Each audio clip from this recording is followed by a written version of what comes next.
তো বস, এখন এই ভিডিওতে আমরা ইন্ডিয়ান সিনেমার বেশ কিছু আপডেটস দেবো। তো চলো আজকের ভিডিও শুরু করা যাক। এতদিন ভিডিও যেহেতু আসেনি, অনেকগুলো জমা আপডেট রয়েছে, তো চলো শুরু করা যাক।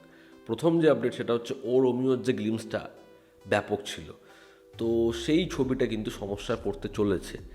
হুসেন উস্তারা, যার লাইফের চ্যাপ্টার অ্যাডাপ্ট করেই এই ছবিটা বানাচ্ছে বিশাল ভারদ্বাজ, তার মেয়ে এই ছবিটার এগেইনস্টে একটা বড় স্টেপ নিতে চলেছে। সে কোথাও একটা গিয়ে মেকার্সদেরকে ওয়ার্ন করছে, তার কারণ তার ধারণা এই ছবির দ্বারা তার পরিবারকে, তার বাবাকে বাজেভাবে দেখানো হতে পারে, যে কারণে সে 7 দিনের মধ্যে 2 কোটি টাকার ডিমান্ড করেছে।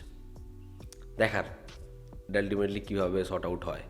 সেকেন্ড যে আপডেট সেটা হচ্ছে কাবিল 2 আসতে চলেছে ঋত্বিক রোশনের, এবং সঞ্জয় গুপ্তা সেই পার্ট 2টা বানাচ্ছে এবং সে জানিয়েছে এই ছবিটা কন্টিনিউয়েশন, ঋত্বিকের ক্যারেক্টারের গল্প যেখান থেকে শুরু হয়েছে সে সেখান থেকে রিটার্ন করবে এবং এই পার্টটা আরও বেশি ডেডলি হবে।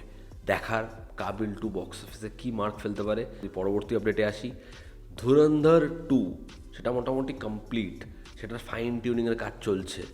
তবে মেকার্সরা অক্ষয় খান্নার যে ক্যারেক্টার, তার ক্যারেক্টারের ডিমান্ডের কথা মাথায় রেখে এই ছবিতে পার্ট 2তে অক্ষয় খান্নার একটা পোর্শন, যেটা মোটামুটি 7-8 দিন ধরে শ্যুট করা হবে, সেটা অ্যাড করছে। এবং অক্ষয় খান্নার ক্যারেক্টারটা গল্পের মধ্যে থাকবে এবং তার একটা back story, important portion back story, সেটা এবার অ্যাড করা হবে ধুরন্ধর 2তে।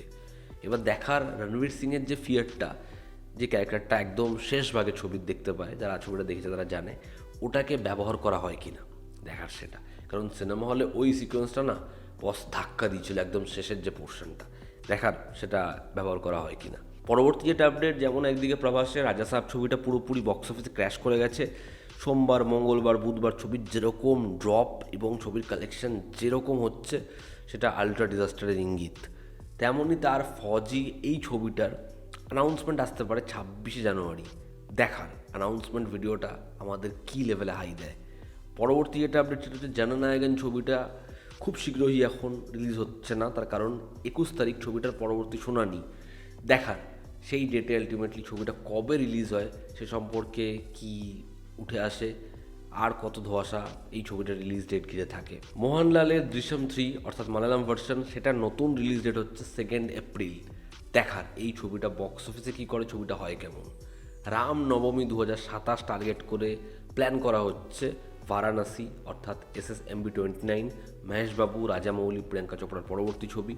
দেখার এই ছবিটা সেই সময় বক্স অফিসে কী মার্ক ফেলে, ছবিটা হয় কেমন। আমির খানের দাদা সাহেব ফালকের বায়োপিক, যেটা বানাচ্ছে রাজকুমার হিরানি, সেই ছবিটার কাজ জানুয়ারির এন্ড থেকে হওয়ার কথা থাকলেও, যেহেতু আমি আগেও বলেছিলাম আপডেট উঠে এসেছিল, ছবিটার স্ক্রিপ্ট পছন্দ হয়নি আমির খানের, সেটাতে রিওয়ার্ক করার কথা চলছে, ছবিটা ডিলে হতে পারে।